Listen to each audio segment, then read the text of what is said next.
we're asking all the fighters what differences they've seen so far since you guys have arrived in Jacksonville. What are the differences from the normal fight weeks that you've seen so far, Justin? There's no shuttle runs to the grocery store, to the sauna, and we have our own workout rooms. That's the only difference. Other than tested up or pushed up our nose. Yeah, that was one that all the other fighters said too. Obviously, a big difference. Like, I mean, on a normal fight week, do you kind of just stay in your hotel room anyway? I mean, it seems like a lot of the fighters are doing that now, and I can't tell if that's a big difference from normal or not. Yeah, I'm sure that's very normal. It's a lot of rest. You know, we've been pushing ourselves like crazy. I've been pushing myself like crazy. I know all these guys and girls have. So it's a lot of rest and recovery. Work out once at night, and really just weight management. Yeah, one of the fighters said it almost looks like it's deserted. You know, like there's a lot fewer people around. I mean, is that almost a good thing? Do you like, or does it really matter to you? I haven't noticed that. Florida's back to at least 20% normal. Seems normal to me, but my mind's in a very special place right now. I'm not really worried about a lot of things. Okay, cool. Thank you. Next up, we have Nolan King with USA Today. And my first question for you, we talked to you a couple months ago in Vegas, and you were kind of in limbo at that time. You didn't really know what the next fight was going to be. You were hoping to get back soon. Kind of lost in the shuffle here. Does this feel like a relief to you to just finally be there for a fight week? You have an opponent, and you're a couple days away. Yeah, this is a huge relief. At that time, all I asked was for a say in my destiny, and that's what I have here. So I'm going to go out there and take advantage of that. I'm going to go out there and try my best like I always do and perform. When you first came over to the UFC too, I mean, there was a lot of talk, he's coming from another organization, how is he ever going to stack up to be a champion in the UFC? And Saturday night, you have the opportunity to do that. So have you kind of thought about that at all? That you kind of looking at this journey that you've been in the UFC, that hey, now I can finally prove the doubters wrong? Yeah, I mean, I've done that. I've already done that. So it's not it's really not a concern anymore. I've gone in there, I've competed with the best, I lost to some of the best, I beat some of the best. No one's ever put Edson to sleep like I put him to sleep. So, yeah. That was all from uneducated views. And luckily, I like proving myself, right, even though I'm not sure until it happens. But it feels good whenever you do. And you've talked in the past, especially recently, about kind of a disciplined approach to your fight. You have the MO of being wild and putting on those awesome shows. Going against a guy like Tony Ferguson, are you concerned at all about the discipline will go out the window? Do you think that this will be an extra difficult challenge to stay disciplined in this one? I mean, I don't know. He fights a very particular style. I fight a very particular style. So I think, there's a lot of things that happen very, very early on in a fight. And that's, who's going to fight at the distance they want to fight at, who's going to fight at the pace they want. He's going to fight at his pace. But when I touch him, he's either going to go for takedowns or he's going to give me space. And then I'll be able to, control everything. So, he's very unpredictable. And I'm looking forward to the challenge. That's, we're the best athletes in the world, as far as I'm concerned. And I possess some very, very great skills. I have a great coach, and my mind is sharp. My mind will be sharp that night. And at this level, you can't make a mistake. First one to make a mistake is going to pay. No doubt, man. Appreciate the time, Justin. Thank you. Sure. Thank you. Next, we have Ezekiel Burgundy from Super Luches. You've been unmuted. Hello, Justin. How are you? Great, man. Thank you. Hey, I wanted to ask you how it was this training camp, how it was getting prepared for this particular event with all the COVID-19 stuff and all that, how it was for you. Yeah, the COVID wasn't a factor at all. This is a shorter camp than I've ever had when it comes to a fight, especially a fight at this level. Mm-hmm. So that's been it's been pedal to the metal, since day one. Luckily, before that, I was telling myself I was going to fight. It was going to be huge, and here we are, and it is huge, and it is another fight. So, but at the end of the day, it's never any different than your first fight. You know, you can't believe you're invincible. You can't believe you're infallible. Punch, if it touches you at the right time in the right spot, you're going to go to sleep. And those are the things that I will always remember. This is no different than my first fight. I understand. And you are going against Tony Ferguson, who is a very particular fighter. He likes to go to the short distance. He's very sharp with his elbows. What fight do you want against him? What will be your perfect fight against a very dangerous guy like Tony Ferguson? The perfect fight at any time for me and mostly for my family is, I get a quick win. That's always preferred. But I'm ready for 25 minutes. I've been training my ass off for 5 weeks now. This is the 6th week. I still get to turn it down a little bit, but I've been pushing hard, and I'm ready to go out there and go to work. And this is my last question. So, imagine you beat Tony, and then you get to fight with Khabib. What fight? Again, the question is, what fight do you expect to have against someone as tough as Tony as is Khabib? Like, he's a very particular fighter. He's undefeated. So you get the fight against Khabib. What do you expect? To be honest with you, my life does not exist after May 9th right now. It's one day at a time, one fight at a time for me. I haven't thought about that. I've been training. I'm a wrestler. I wrestled my whole life. I'm great at stopping takedowns. I've never had a great offense, but I've always been incredibly hard to take down. And I have a huge heart. So those are factors. I kick hard. I hit like a truck. And a fight is a fight. So when that comes, I will have a plan. Thank you, Justin. Good luck in Saturday. Thank you. Next question, we'll have Caroline Pierce with BT Sport. Hi, Justin. Caroline here. How you doing? I'm great. Thank you. Good.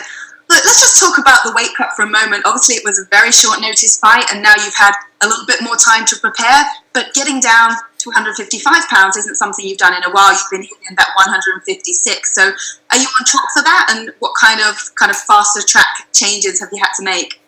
I would assume that out of every fighter on this card, I'm probably the closest to weight right now. I cut weight my whole life. And like I said, for 5 weeks, I always thought it would take longer for your body to respond. But in this 5 weeks, I have made incredible choices. I love cereal. I haven't eaten cereal once. I haven't touched bread. I've only eaten carbs twice a week. My hardest training days. I don't eat carbs after workouts. My body has really responded. So I'm right on point. And I've touched 55 many times in these prior UFC fights, but when I do, I drink. There's no use in making 55, so I always drink, 14 ounces to get, so I don't have to wait. And the interim title is on the line, biggest fight of your career. I mean, what does this opportunity mean to you, and where's your mindset at right now? Yeah, this is everything. I'm fighting for my life, for everything that I've worked for in my life. This is the culmination of events that has led me to here. I never thought. Again, it's one day at a time, one fight at a time. So I never thought I would be here, but the fact that I'm here, I'm a competitor. I'm a show off. I know how many people are going to be watching. I'm going to go out there and perform. That's what I do. Even if I, didn't want to, there's it's in me. It's in me. I was made for this. So I'm going to go out there and try to turn off his lights like I do every single fight. And I have very particular set of skills. My feet put me in positions that you need to be in to knock people out, and my confidence allows me to commit to certain things that some people hesitate in. We're all super excited about this fight, and you are the highlight. We're expecting highlights. And in the past, you've said you've been focused on being the most exciting fighter, and now your attention's shifted towards being a champion. How does that look when it comes to the fight? Especially against a guy like Tony Ferguson that's going to be sort of throwing things that you're probably not going to expect as well. Can you be more patient? Can you apply that strategy when, all the chaos is going on? I mean, not necessarily. I can pick my shots. I can use my feet to get me out of situations that I don't need to be in. I can control distance when I need to with my feet. And outside that, those are the only thing. And effort. I control effort. If I can't control it, I don't worry about it. I'm going to go in there and try my hardest. I mean, I don't know what Tony's coming with. He might try to take it to the ground right away. I have no idea, but I'm prepared for all assets and for all aspects of this game. We are the best in the world. Tony's one of the best in the world. I'm one of the best in the world. We're fighting to represent America against Russia's best, and I'm not going to sell myself short. I'm going to go out there and perform. I got to ask you about requesting that elbow to break your nose. I mean, is it a case of careful what you wish for, or is it still something you hope happens? Get my lip. So I'll tell you, I wasn't born with this lip. This was a headbutt 12 years ago in practice. When they did the coronavirus test on me, where they stuck it up my nose, they tried my right side. They literally couldn't even get that little tiny thing up my right side, so they had to go to the left side. My nose doesn't work. I believe it was so painful getting it fixed that I've always told myself I don't want to go through it again. But I believe that my quality of life, I love food. I want to smell it before I eat it. I have to eat it to smell it. So yeah, I don't want to do that no more. I want to get it fixed. And he's going to elbow me, so it might as well be on the nose. We'll look out for that one. Best of luck. Thank you. Next up, we have Ron Crook from LFA in the final round.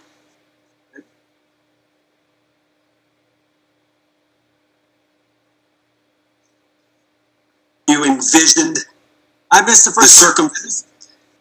I was just saying, Justin, hey, I'm sure this is not how you envisioned the circumstances being around your first UFC title fight would be. You're fighting with no fans in the arena, but as the sports world continues to push back their seasons and games, here comes the UFC with 3 events in 8 days. So, I mean, what does it mean to you to be a part of really the first live sporting event to come back since the COVID-19 pandemic hit the U.S.? I mean, it's huge. First and foremost, these employees at the UFC get to go to work. That's important. That's important to them. That's important to me. I get to go to work. I get to get paid. This is what we do it for. And then the part where to inspire. I fight to inspire. And this is a huge opportunity to do that. Win or lose, it doesn't matter. Humans recognize effort. I will give max effort. And that's all you have to do to succeed, I believe. Definitely. And you look at your record and just the murder's row of opponents you've faced, from Cerrone to Alvarez and all the others. Where does Ferguson rank with some of those top opponents you fought? I think he's number one. He's a quirky dude. He punches at weird times. He comes from weird angles. It's a puzzle, and I'm excited to go out there and use my skill set that I have been working on my whole life to try and figure out this puzzle. He has to not get hit. That's what it is. You've seen me since day one. You've been following me for a long time, way before the UFC run. So I'm a competitor. I compete, and I'm a show off. I like to perform. That's all it is. True that, man. Final question I got for you, Justin. You've been awarded 7 post-fight bonuses. What's going to be the key to earning an 8th? I think that's already been answered. That's Tony Ferguson. It's a great chance for a double bonus again. Thanks, my man. Thank you. Next, we have Carlos Contreras from Millennium. You have been unmuted. Hi, Justin. Can you hear me there? Yes, sir. Tony is really vocal about his Mexican heritage, but I know you also have a Mexican part in you. So is this going to be, and this fight seems to be perfect for this, is this going to be a Mexican standoff on Saturday? Yeah, I'm white on the outside and brown on the inside. I can promise you that. If you've ever seen me fight, you know that's true. Not only are me and Tony of Mexican heritage, me, Tony, Dominic, and Henry, it's a fighting blood, man. It's what we do. We 3 out of 4 of us came from Arizona.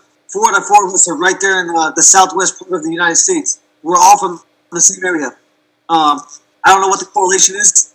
I don't know if it's where we're from or who we are, but I believe, we're all wrestlers. And I think that's a huge factor. So there's a lot of comparisons you could draw here. But yeah, I think it's great, for when I have family all over Mexico, and I know how proud they are of me and to support me. It's huge for me. I love to bring attention to that. Perfect card for Cinco de Mayo, right? Yeah, I can't wait to eat some tacos on Sunday. I don't know if you have any. I read you talk about your nana sometimes, your grandmother. Do you have any memories from her from Mexican? I don't know, Mexican music, Mexican food that you like to remember when you were her? She was my mom dropped me out there every morning before school. That's where I grew up. The food.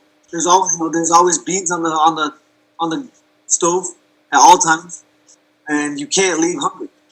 It's the best part about going to Nana's house.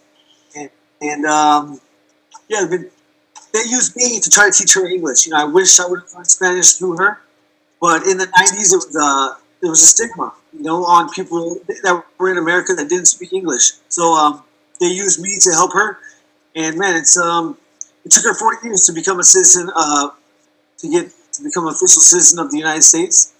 And I'm very proud of her for that. All right. Thanks, Justin. Thank you. Next up, we have Dan Owen from Sport 360. Hi, Justin. Dan, you're open.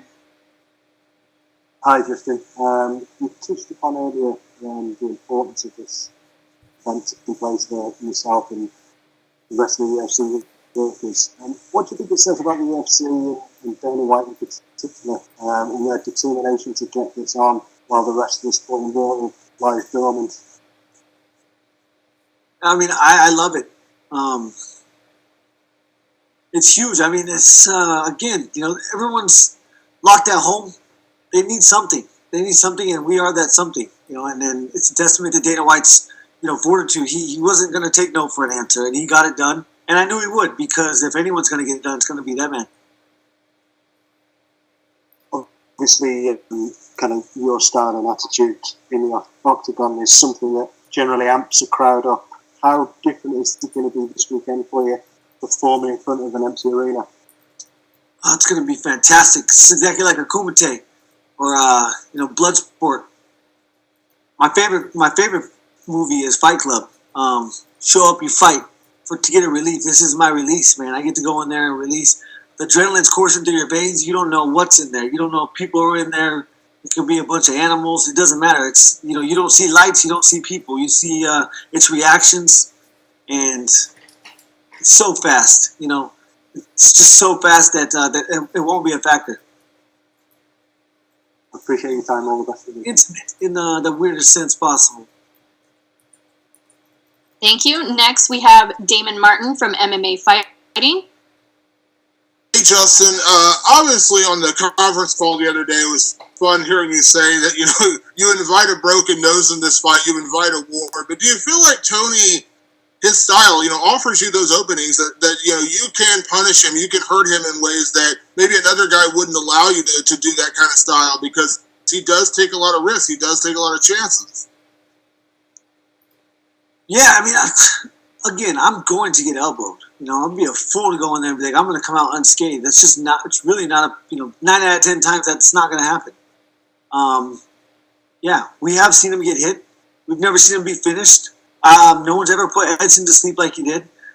It's going to be hard to find it. I know how hard it's going to be to find this shot, but it only takes one, and I possess the skills and the power to land it. I will land. And we'll see what happens. Tony is a very unique fighter, and it's going to take time and patience to figure out, how to be successful. When we talked before this fight came together, I had you break down Khabib and Tony, and obviously you gave Tony a lot of props, but you also said you thought Khabib would probably win that fight. Do you believe that Tony, I won't say easier, it's the wrong word, but is Tony an easier fight to figure out than a Khabib fight? Because I know you mentioned you probably wouldn't have taken Khabib on short notice. Like, is there an easier puzzle to figure out with a Tony versus a Khabib? No, I think the puzzle is going to be hard. Harder. There's so many unknowns with Tony. You know what Khabib's going to do, and that's going to be take you down. Try to push you to the fence, and if not, he's going to try to take shots from space in the middle of the octagon. I believe that he can't take me down in the middle of the octagon, and I believe I can stay off the fence. So, that puzzle is written. How do you beat Tony? I don't know. I'm going to find out. And last question, Justin. I know you've said, life doesn't exist for you after May 9th until that fight is over, but I've got to ask the question because Tony has downplayed, the possibility of the Khabib fight, understanding he's gone through it 5 times, why it hasn't happened, but you've always dreamed of that Khabib fight. Now Khabib's come out and said he'll be ready by July. Can I imagine that it does mean a lot to you to win this interim title and then move on to fight a guy like Khabib? And I know it's a guy you've kind of dreamed about fighting for a long time. That's all I dream about. It's the opportunity to prove I'm the best. So yeah, they got some very personal issues. I have nothing to do with that. But I'm excited. Again, we're fighting for the right to represent the United States of America against Russia's best. I believe it's hard for the United States to get behind one fighter because we're such a melting pot and we're from so many places. But I believe that I could possibly bring us together and go to war with the United States behind me, and that's huge. Thank you, Justin. Thank you, Damon. Next, we have Gabriel Gonzalez from Cage Side Press. Yeah, Justin, how are you doing over there, man? I'm great. How are you doing? I'm doing well. Justin, obviously, when you get the fight, your mind has to be really focused on it. But at the same time, we're in the middle of crazy times. What did you do when you weren't training? Were you a guy who was binging a lot on TV? Were you just getting out and walking the dog? What was going on with you? Nobody lives a crazier life than a man that signs up to fight Tony Ferguson. My life hasn't changed a bit. I go to work, I train for like 2 or 3 hours a day, and I go home and hang out, make sure I'm getting the proper nutrition, a lot of rest, some video games. But other than that, nothing's different. What's your game to play? I've been playing Call of Duty. You're pretty good? The new Warzone. I don't know about that. I'm aight. Gotcha. A lot of people talking on... go ahead. I said I have some good games. I've won some free-for-alls. Gotcha. A lot of people talking about embedded. I think a lot of the dog lovers out there... Scott, is that something you do often, or is that something, it was a special treat because of embedded, carrying your dog on your back? You saw how comfortable he was. That doesn't happen the first time. I've been holding him above my head. He's 10 years old. He'll be 10 years old in August. I've been super lucky for his health. But, he trusts me, I guess, because, like I said, when he was a baby, I was just walking around with him above my head. But, yeah, that doesn't happen. That's, he's not that comfortable the first time. I've been doing it since he was a baby. Finally, Justin, there's a lot of talk about everything going into the fight, the fact that it is Tony. You go out there, they put the belt on you on Saturday. What would you be the most proud of the accomplishment? I would love, I approach every fight as if they're better, stronger, faster, bigger, more prepared. And I love when I can come out of there and prove myself wrong in that scenario. So that would be the biggest accomplishment, is just knowing that, knowing that I'm here, knowing that I proved myself to myself. And that's all I care about. Hey, thank you, Justin. Best of luck. Thank you. Thank you, Justin. That was the last question. Good luck to you, sir, on Saturday. You got me and Tony back to back. I'm sure they were very similar interviews, so good job.